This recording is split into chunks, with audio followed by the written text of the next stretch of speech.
of said, your work is really different. You're not for everybody. Mm-hmm. And so, somebody might hear a photographer and think, oh, can you take pictures of my wedding? Can you take pictures of Yes, my kids? Can you, there's going exactly. to be a lot of things where people think, oh, you're a photographer. Can you please do this thing for me and Yeah. provide this service for me? And so, how has niching been for you, like as you've sort of moved through your journey of entrepreneurship? And can you speak to that a bit? Hmm. That's a good question. I think for me, I've definitely tried to be all the things for all the people, and that's the way you should diversify and all those shoulds. Mm-hmm.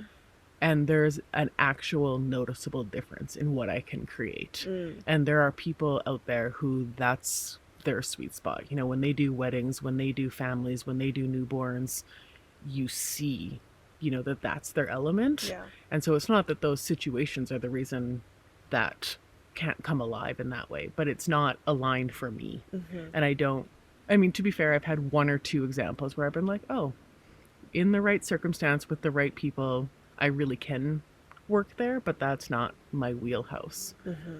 And so I think some trial and error and doing things and sort of feeling some red flags and pushing through for whatever reason of because I really cared for the person and I'm like, oh, but Yeah. this is really important for them. Yeah. And then not being able to produce or even just a financial reason, right? Of Yeah. like, I think for me, that's always been my main protection around my art Mm. is that I refuse to turn it into a hustle. Mm-hmm. And that sort of means a multitude of things for me, including like being very transparent about how slow and storytelling my process is to Mm-hmm. get to the end of I'm not your sort of run and gun photographer and I'm not somebody who you can contact me 2 weeks before something and you're going to get that same sort of feeling out of. Yeah.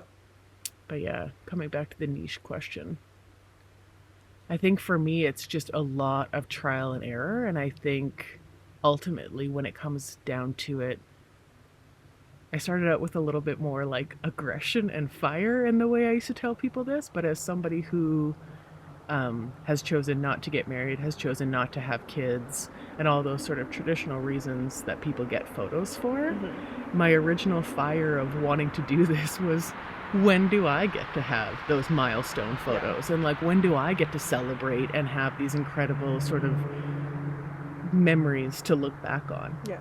And so I think that that's how it started. And I think that there's a thread of that through the type of people I work with Mm-hmm. of it's not that it can't follow those traditional milestones, but there has to be another element to the story. Mm-hmm.